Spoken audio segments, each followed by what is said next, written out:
అండి నేను యాక్చువల్లీ 2 ప్రెగ్నెన్సీస్‌కి చాలా ఇబ్బంది పడ్డానండి. చాలా రిస్క్ అయింది కూడా. ఫస్ట్ బేబీ ప్రెగ్నెన్సీ అప్పుడు 8థ్ మంత్‌లో కష్టం అని చెప్పారనమాట. అప్పుడు చాలా ఏడ్చానండి. ఎవ్వరికీ తెలీదు. ఇంట్లో ఎవ్వరికీ చెప్పలేదు.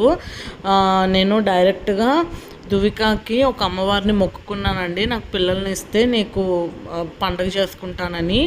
అట్లాగే నాకు బేబీని ఇచ్చిందండి. 8థ్ మంత్లో ఇలా అయ్యేసరికి వెళ్ళి అమ్మవారికి మొక్కుకున్నాను. ఆఫ్టర్ 2 వీక్స్ నేను వెళ్ళి చెక్ చేయించుకుంటే బాగుందమ్మా బేబీ అన్నారు డాక్టర్. ఐఎమ్ వెరీ హ్యాపీ అనమాట. తర్వాత చిన్నదాని ప్రెగ్నెన్సీలో అయితే మా అక్క వాళ్ళ దగ్గరికి వెళ్ళిపోయానండి నేను బెంగళూరు. మా అక్క మా బావగారు మా అమ్మేనండి చూసుకున్నారు. అసలు ఎందుకు ఏడ్చాను బేబీ పుట్టాక, ఫస్ట్ ప్రెగ్నెన్సీలో ఏం రిస్క్ అయింది అవన్నీ నెక్స్ట్ షార్ట్స్లో చెప్తానండి. ప్లీజ్ సబ్స్క్రైబ్ చేసుకోండి.